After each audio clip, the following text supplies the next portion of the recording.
우리에게 주시는 하나님의 말씀은 열왕기상 12장 1절부터 11절까지입니다.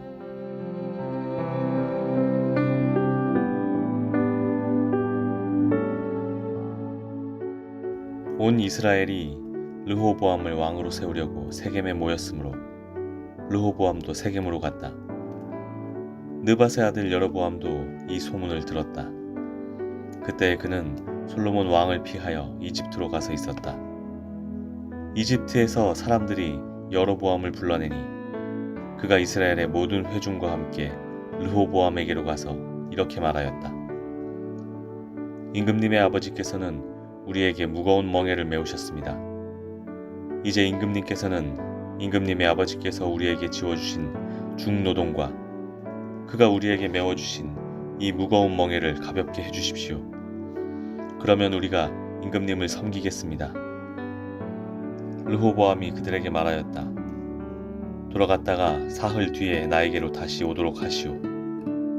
이 말을 듣고서 백성들은 돌아갔다. 르호보암 왕은 부왕 솔로몬이 살아있을 때에 부왕을 섬긴 원로들과 상의하였다. 이 백성에게 어떤 대답을 해야 할지 경들의 충고를 듣고 싶소. 그들은 르호보암에게 이렇게 대답하였다. 임금님께서 이 백성의 종이 되셔서 그들을 섬기려고 하시면 또 그들이 요구한 것을 들어주시겠다고 좋은 말로 대답해 주시면 이 백성은 평생 임금님의 종이 될 것입니다. 원로들이 이렇게 충고하였지만 그는 원로들의 충고를 무시하고 자기와 함께 자란 자기를 받드는 젊은 신하들과 의논하면서 그들에게 물었다. 백성들이 나에게 부왕께서 메워주신 멍에를 가볍게 하여 달라고 요청하고 있어. 이 백성에게 내가 어떤 말로 대답하여야 할지 그대들의 충고를 듣고 싶소. 왕과 함께 자란 젊은 신하들이 그에게 말하였다. 이 백성은 임금님의 아버지께서 그들에게 메우신 무거운 멍에를 가볍게 해달라고 임금님께 요청하였습니다. 그러나 임금님께서는 이 백성에게 이렇게 말씀하십시오. 내 새끼 손가락 하나가 내 아버지의 허리보다 굵다. 내 아버지가 너희에게 무거운 멍에를 메웠다. 그러나 나는 이제 너희에게 그것보다 더 무거운 멍에를 메우겠다. 내 아버지는 너희를 가죽 채찍으로 매질하였지만 나는 너희를 쇠 채찍으로 치겠다 하고 말씀하십시오.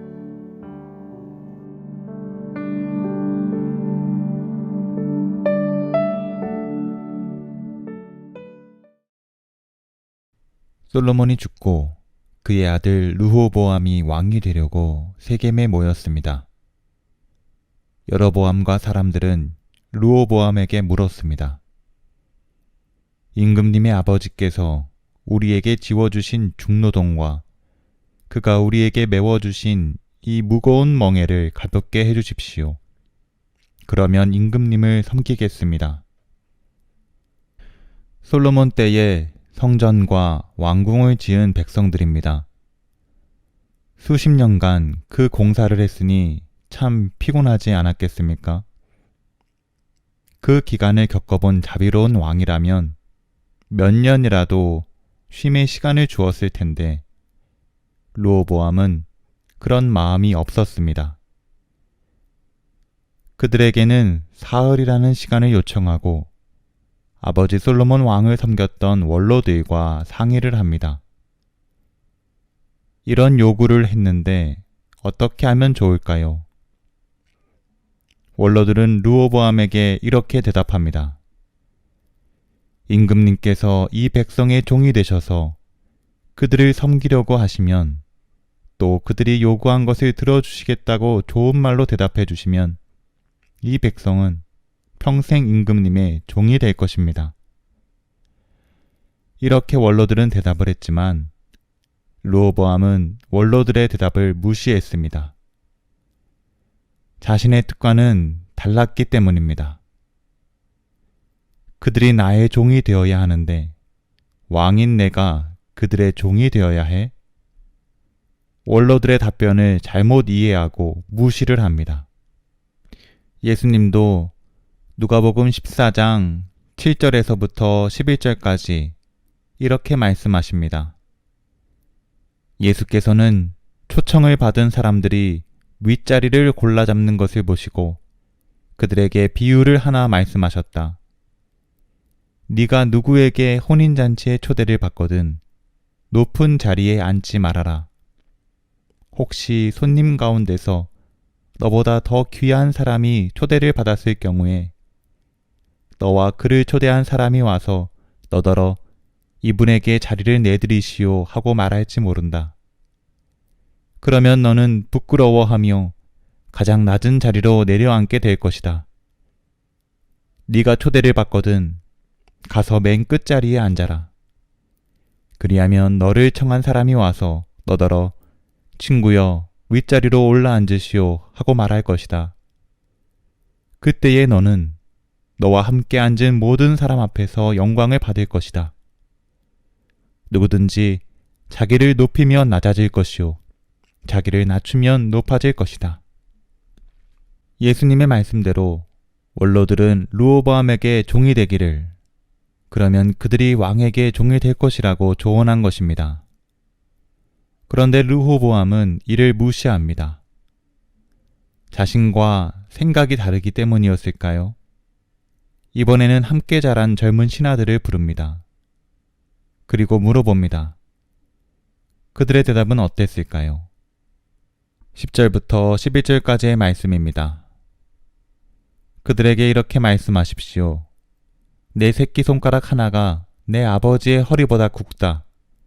내 아버지가 너희에게 무거운 멍에를 메웠다. 그러나 나는 이제 너희에게 그것보다 더 무거운 멍에를 메우겠다. 내 아버지는 너희를 가죽 채찍으로 매질하였지만 나는 너희를 쇠 채찍으로 치겠다 하고 말씀하십시오. 노역으로 힘들어한 백성들이 긍휼하게 대해줄 것을 요청했지만 르호보암과 함께 자란 젊은 신하들은 르호보암의 새끼손가락이 솔로몬의 허리보다 굵다. 너희들의 노동은 더 무겁게 부과될 것이라고 답하라고 말합니다. 사람의 생명을 보는 관점이 아니라 사람을 무언가를 이루는 데 쓰는 도구나 수단으로 생각합니다. 같은 인간이라고 생각이 안 될 만큼 잔혹하고 잔인한 대답입니다. 우리도 이러한 태도로 살아가선 안 될 것입니다. 자신이 원하는 것이 있는데 그것과 다른 이야기를 하면 무시하고 자신의 마음과 동일한 이야기는 흔쾌히 받아들이는 이런 자세와 모습은 사람을 폐쇄적으로 만들고 이기적으로 만듭니다. 자신의 의견에 동의하는 사람들과 함께하지만 그런 사람들은 선동에 빠지기 쉽기 때문에 결국에는 모든 사람이 떠나갑니다. 그리고 혼자가 됩니다. 내 생각이 분명해도 다른 이들의 의견에 귀를 기울여야 합니다. 나와 다른 성별은 어떻게 생각하는지, 나와 다른 연령대는 어떻게 생각하는지, 이런저런 일을 겪은 이들은 어떻게 생각하는지, 자신의 세계에만 갇힐 것이 아니라 여러 사람의 이야기를 듣고 그것을 조율해 나가다 보면 나의 선택도 조금 더 넓은 유익한 선택이 됩니다. 그리고 각자 다른 여러 상황과 환경에 있는 많은 사람이 만족할 수 있는 선택이 됩니다. 역지사지라는 사자성어가 있습니다. 이 말은 처지를 서로 바꾸어 생각한다라는 뜻입니다. 역지사지는 사람이 갖추어야 할 기본적인 성품입니다. 예를 들어 가게를 운영하는 사장이라면 점원의 처지를 생각해 보는 것입니다. 그렇게 그 사람의 입장이 되어 생각할 때 어떤 복지와 혜택이 필요할지 더 풍성하게 보입니다. 일하는 사람도 마찬가지입니다. 사장의 입장이 되어서 어떤 직원을 더 예뻐해 줄까? 자신이 사장이 된다면 어떤 점원을 기쁘게 여길까? 이러한 관점이 우리 그리스도인들에게 있다면 더 많은 사람에게 사랑과 감동을 줄 수 있을 것입니다. 이런 역지사지의 훈련은 신앙에도 도움이 됩니다. 하나님의 입장이 되어 생각해 본다면 하나님이라면 어떤 선택을 하길 원하실까? 하나님은 어떤 방향으로 나아가길 원하실까? 하나님의 입장이 되어 생각할 때 조금 더 하나님을 닮아가고 하나님께서 주시고 싶으신 복을 더 충만하게 누리게 됩니다. 신앙은 자기 안에 갇혀 있으면 안 됩니다. 우리는 예수님의 모습에서 배울 수 있습니다. 예수님은 신이심에도 인간이 되셔서 우리의 모든 죄를 다 씻겨주셨습니다. 예수님이 신이라는 입장만 고수하고 신이라는 틀에 갇혀 계셨다면 우리는 우리의 죄로 인해 영적인 사망을 만나게 됩니다. 예수님의 역지사지, 예수님께서 우리의 입장이 되셔서 안타까운 마음으로 인도하셨기 때문에 우리는 예수님께서 주신 거룩과 영생을 누리게 된 것입니다. 그럼 본을 보이신 예수님께서 우리에게 이렇게 권면하십니다. 마태복음 16장 24절입니다. 그때 예수께서는 제자들에게 말씀하셨다. 누구든지 나를 따라오려거든 자기를 부인하고 제 십자가를 지고 나를 따라오너라. 자기 안에 갇혀 있는 사람들은 이 말씀을 르호보암처럼 무시할 것입니다. 나를 찾는 게 인생의 목적이 아닌가? 나를 부인하라고? 그리고 십자가를 지라고? 나는 나 잘 되는 것이 인생의 목적이야. 그렇게 무시할 것입니다. 교회의 목표는 십자가입니다. 내가 십자가를 통해 새 생명을 얻고 복을 얻었다면 내 주위에 있는 다른 사람들도 나의 십자가 헌신과 십자가 수고를 통해 예수님께 관심을 갖게 되고 결국에는 예수님의 십자가도 알게 될 것입니다. 여러분, 우리는 자기를 부인해야 합니다.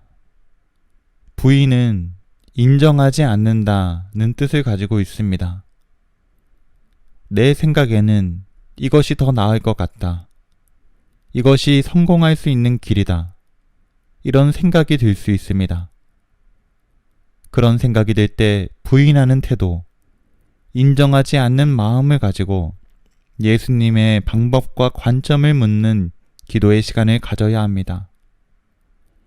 예수님께서 주신 응답이 나의 생각과 다르다고 여기지 않기를 바랍니다. 르호보암도 자신과 생각이 다르다는 생각에 원로들의 의견을 무시해서 이스라엘은 남북으로 분열이 되었습니다. 선하신 주님은 우리에게 영적으로 가장 영예로운 것을 주십니다. 그것이 참 쉽지 않겠죠.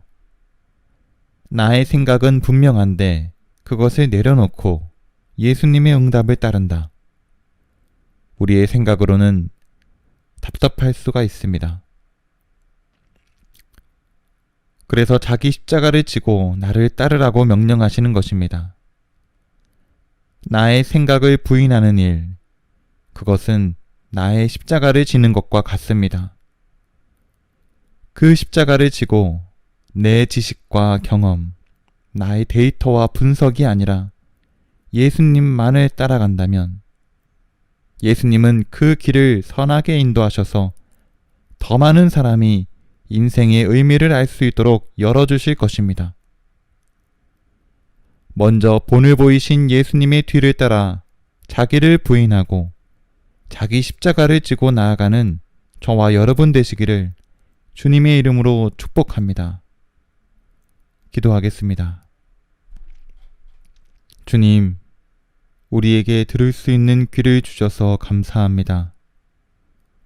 들을 귀 있는 자가 되어 세상의 수많은 목소리 중에 참되신 예수님의 음성에 귀를 기울이는 우리가 될 수 있게 인도하여 주시기를 원합니다. 또한 역지사지 않은 우리가 되기를 원합니다. 예수님의 입장, 이웃의 입장을 잘 헤아리며 내 뜻과 주장을 내려놓고 영적으로 살리는 우리가 될 수 있도록 오늘도 거룩한 손길과 지혜로 인도하여 주옵소서. 긴 연휴가 끝났습니다. 그간 익숙해져 있던 쉼을 내려놓고 날마다 주님께 열심히 나아가 예배하고 찬양하고 주님을 높이는 우리가 되기를 원합니다. 그 순결한 마음을 기뻐하실 주님께 감사드리며 사랑이 많으신 예수님의 이름으로 기도합니다. 아멘.